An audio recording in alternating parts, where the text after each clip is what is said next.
Brexit, we haven't noticed a remarkable change yet. Obviously the currency fluctuations would change things, but we've lived through that through many years. But as yet, not, you know, in the advent of Brexit, it hasn't really happened yet, but it does lead to uncertainty, which is never good for business. Yeah, well, the negotiations are going to be critical. We need strong representation. Someone like Europe has to be our friend, in that we're going to be greatly affected by Brexit. Decision not within our control. We're probably the one country that's going to be the greatest affected because of our size and our location with the UK.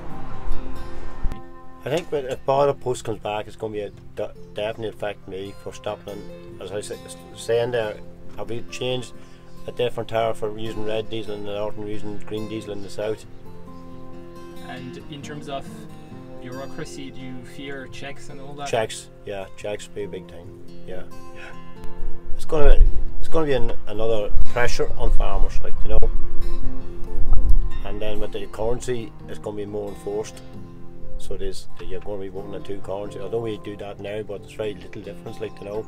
But if they start pressing things, things are going to get dearer in our north or south, you know.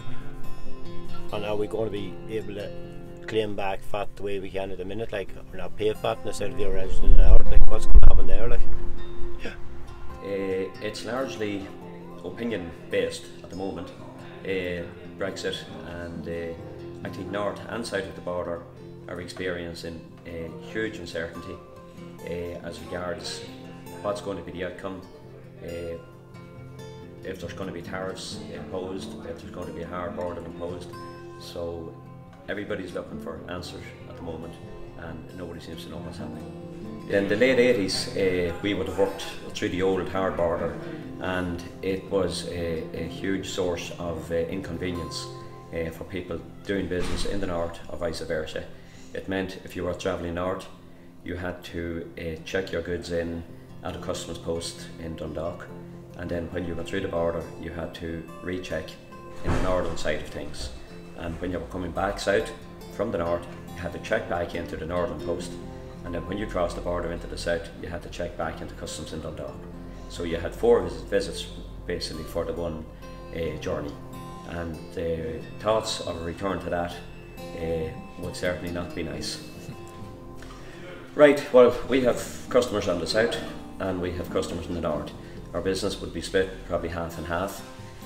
Customers in the south, at the moment, as we all know, the amount of exports that the UK are taking from the Republic of Ireland is huge.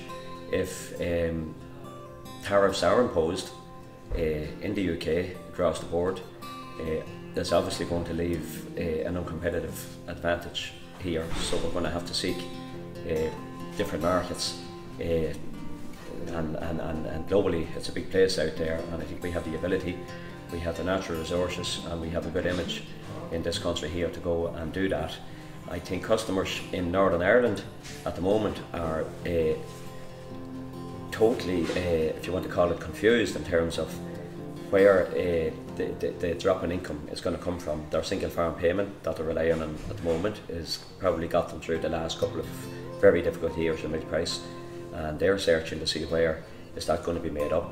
There's currently Tier 1 and Tier 2 grants, which is part EU funded, and if that's to continue, you know, if that's going to be withdrawn from the UK farmer, or from the Northern Ireland farmer in this case, I don't know where they're searching to see where is that going to be made up from.